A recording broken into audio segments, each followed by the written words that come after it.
Mis amados amigos y hermanos, quiera nuestro buen Dios y Salvador Jesucristo derramar cual refrescante lluvia en medio del árido desierto sus más ricas bendiciones sobre cada uno de nosotros.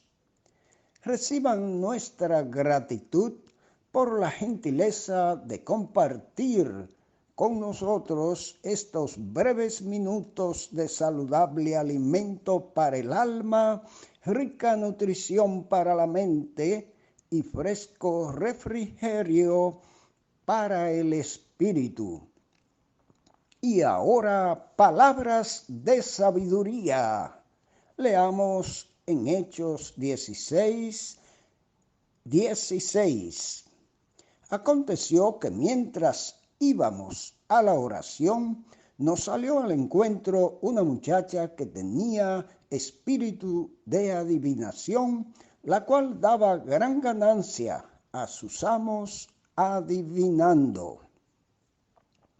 Siguiendo nuestro placentero recorrido por el capítulo 16 del histórico libro de los Hechos del Espíritu Santo, en el inicio de la Iglesia de Cristo, hoy nos corresponde una breve paradita en los versos 16 al 19.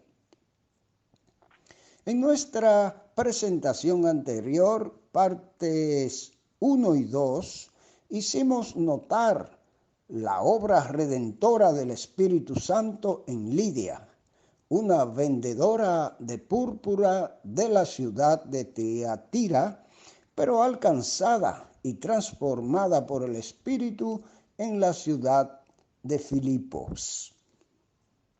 En el día de hoy nos toca enfocar también la obra del Espíritu Santo en otra joven mujer de Filipos, de la cual no se nos da su nombre, pero sí el nombre del espíritu maligno que la esclavizaba.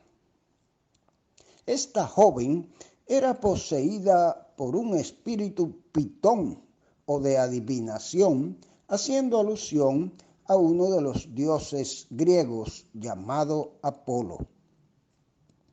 Al observar el caso de esta joven, entre otras cosas debemos notar, primero, que el pecado habita en todos los seres humanos que no han abierto su corazón a Cristo. Si comparamos a esta joven con la otra mujer, Lidia, aquella era de la más alta esfera social y además era religiosa. Adoraba al Dios verdadero, pero de manera equivocada. Esta era de la baja esfera social y poseída de un demonio, pero ambas eran pecadoras y necesitaron ser liberadas del poder de Satanás. No importa tu estatus social, tu condición económica, fama o grado académico, si no reconoces que eres pecador, pecadora, y abres tu corazón a Cristo, irás a la condenación eterna. Dios dice en su palabra, por cuanto todos pecaron y están destituidos de la gloria de Dios. Mas Dios muestra su amor para con nosotros en que siendo aún pecadores, Cristo murió por nosotros. Romanos 3:23 y 5:8. Por otro lado, vemos aquí una manifestación de que el diablo y los demonios son tan reales como Dios y sus ángeles, y de que todo el que no se haya convertido en hijo de Dios y esté poseído o habitado por el Espíritu Santo, puede ser presa fácil del diablo y sus demonios. En el Nuevo Testamento encontramos un extenso testimonio de esta gran verdad, y tu único escape seguro es entregarte a Cristo y llenarte de su Santo Espíritu. En tercer lugar, debemos aprender, sobre todo nuestros amigos que nos escuchan, que no todo lo bueno o que nos parece bueno viene de Dios. La joven pitonisa decía la verdad en su mensaje, pero el objetivo era confundir a los oyentes y entorpecer la percepción del mensaje del Espíritu Santo a través de los apóstoles. Mucho cuidado, amigos oyentes, que el diablo se disfraza como ángel de luz, dice la palabra de Dios en 2 de Corintios 11:14. De modo que no todas las voces vienen de Dios, ni todo lo que llamamos muchas veces suerte o cosas buenas o que parecen. Y ahora les invito a escuchar los siempre apropiados y edificantes comentarios de Matthew Henry, traducidos y adaptados al castellano por don Francisco Lacueva, hoy con el tema La esclava pitonisa, parte 1, Hechos 16, 16 al 19. La gente comienza a percatarse de la presencia de Pablo y de sus compañeros en Filipos, y la causa fue una muchacha que tenía espíritu de adivinación, según el verso 16. Poseía pues un espíritu pitón.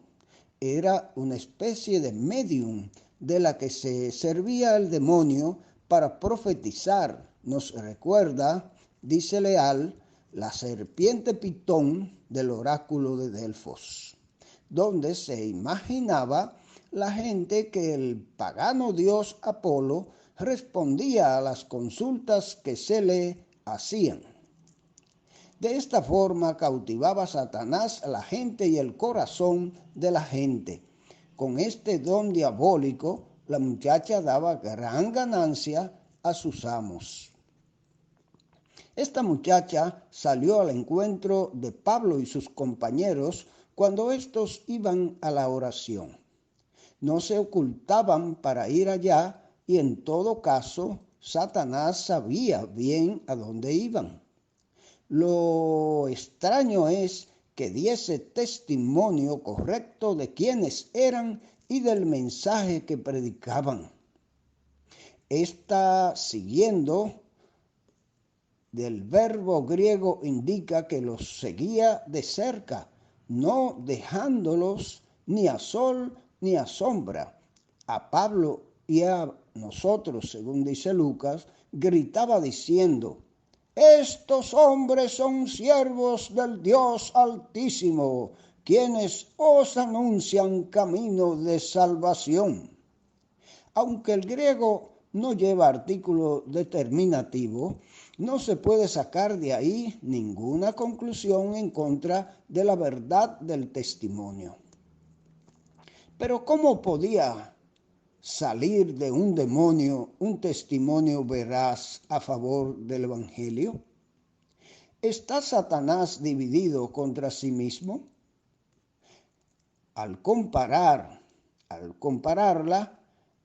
este versículo con Marcos 1:24 y 34 y también 3:11, vemos que, como en el caso de Jesús, había aquí algo no bueno, más aún perjudicial. Pablo, como Cristo, no quería testimonios de procedencia diabólica.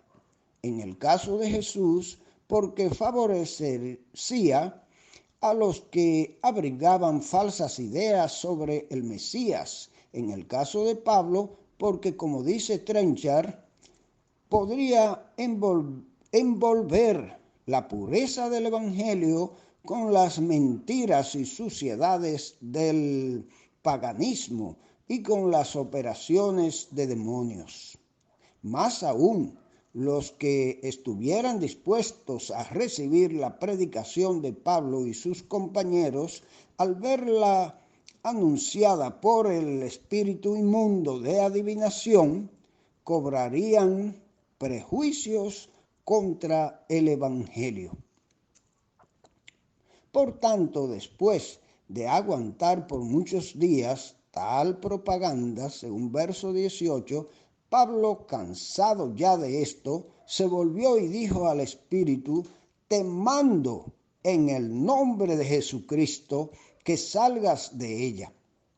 Dotado como estaba tanto del don de discernimiento de espíritus como del poder para expulsar demonios, Pablo procedió a exorcizar a la muchacha. Con eso sí que demostró realmente que eran siervos del Dios Altísimo. Con las palabras de Pablo salió el poder del Espíritu Santo y obligó al espíritu inmundo a salir de la muchacha. Y salió en aquel mismo momento. Raíz de todos los males es el amor al dinero, dice 1 de Timoteo 6:10. Por eso, el gran favor que Pablo había hecho a la muchacha al echar de ella el espíritu pitón, en lugar de mover a sus amos a gratitud, los enfureció. Viendo sus amos que salió la esperanza de su ganancia, prendieron a Pablo y a Silas y lo arrastraron hasta la plaza pública ante las autoridades, es decir, los magistrados de la ciudad. Comenta atinadamente Trenchard: poco les importaría el portento con la manifestación de la operación de una potencia divina, y mucho menos el hecho de que la pobre muchacha había sido restaurada a una vida normal, al quedar libre su personalidad humana de la sujeción del demonio. La avaricia podía más que toda consideración espiritual, humanitaria y lógica. Así es, mis amados oyentes, el pecado pone ciego a la gente y más le ciega el entendimiento, y totalmente el entendimiento espiritual, porque le falta el Espíritu Santo para discernir, y entonces las cosas de poco valor le dan mucho valor, y a la de mucho valor, poco valor. A lo blanco llaman negro y a lo negro blanco. Se parece mucho al mundo de hoy. Así está el mundo, amigo, de manera muy equivocada por la falta de Cristo en los corazones humanos. Valoran las cosas de manera equivocada. Y hay una tergiversación de la verdad y de los valores en cuanto a la interpretación. Y el entendimiento de la gente está cegado, por lo que no buscan a Dios o lo buscan de una manera equivocada. Que Dios abra nuestros entendimientos, mis amigos. Vayamos a la palabra. El Espíritu Santo quiere revelarnos la verdad y liberarnos de toda atadura. Pero es necesario que vayamos a la palabra, que es su inspiración para aclararnos la mente y traernos la verdad. Ojalá que así sea. Amén.